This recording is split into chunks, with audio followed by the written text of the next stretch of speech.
Hola, jo em dic Mar Arassa, soc infermera i treballo en aquest hospital que veieu aquí darrere, l'Hospital de Vall-d'Hebron. Jo estic al servei de traumatologia, de consultes, i bé, jo vaig conèixer el personatge de la Montse fa uns anys, que va caure a les meves mans el llibre de la Montse Grasses, i en aquell moment jo estava ingressada a l'hospital. Vaig començar a llegir el llibre i me'l vaig llegir d'un cop, perquè realment em va cautivar el personatge de la Montse. Vaig veure que teníem, primer, moltes coses en comú. La Montse era una noia que li agradava molt la música, li agradava molt el teatre, li agradava molt ballar. Ella, per exemple, ballava sardanes. A mi les sardanes no és el meu estil. A mi m'agrada ballar més dansa moderna, jazz, funky. També li agradava molt cantar, cosa que a mi la música també m'agrada moltíssim, i feia teatre.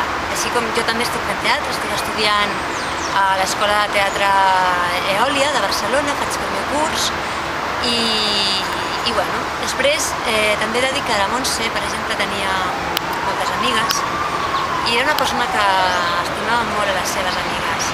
Era molt amiga de la gent, i no només el fet de passar-s'ho bé, de riure, sinó saber disculpar, saber aprendre dels altres, i això a mi m'ajuda amb el tracte amb la gent que jo conec, a valorar-les, a saber comprendre.